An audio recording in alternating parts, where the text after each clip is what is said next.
Today, I want to revisit. Actually, I'm always revisiting the same thing, but nevertheless, I want to revisit the notion that is very profound in yogic traditions and in Buddhism and Vedanta and Kashmir Shaivism. And that notion is that our suffering comes from the mistake of the intellect. That sounds like a kind of a crazy thing to say. So, what is the mistake of the intellect? The mistake of the intellect is that we identify our true self with our mind, with our body, or with our personality.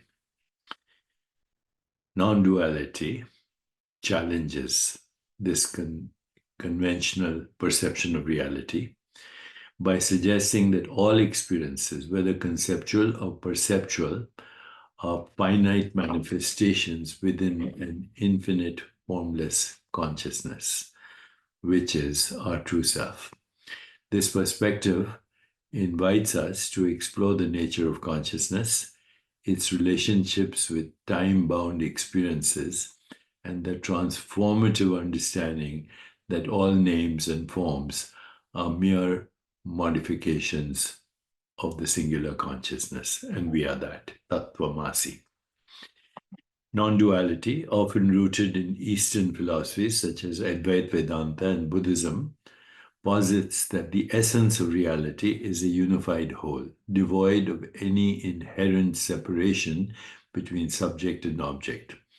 In this view, the dualistic perception of the world, where we see ourselves as distinct entities interacting with separate objects, is an illusion. Instead, non-duality suggests that there is only one underlying reality, an infinite, formless consciousness that transcends all distinctions.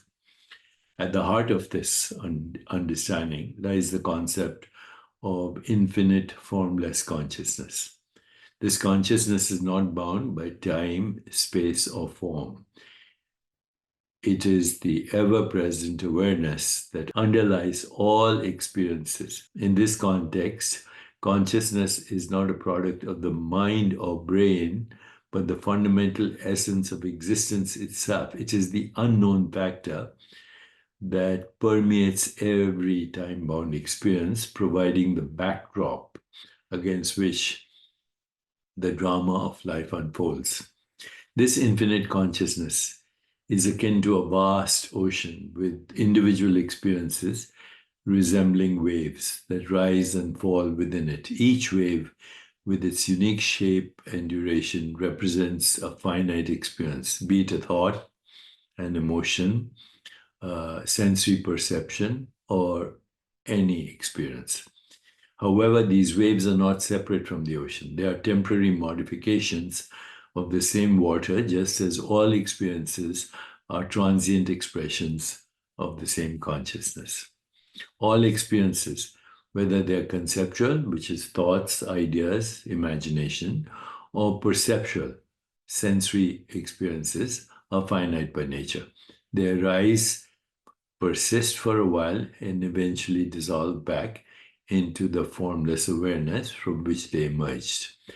This cyclical process highlights the transient nature of experiences and underscores the impermanence that characterize the phenomenal world.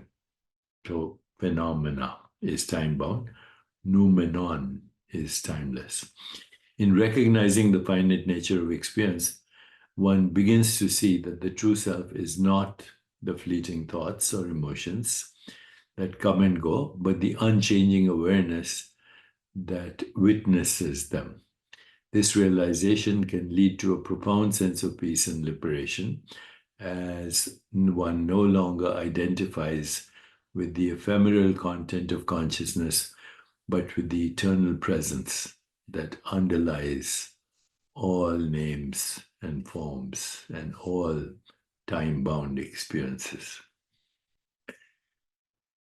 So, correcting the mistake of the intellect leads to liberation. Let me know if that is useful.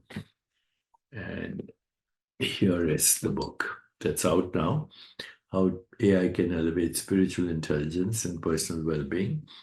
And of course, you can engage with my digital twin anytime, digitaldeepak.ai. Have a great day.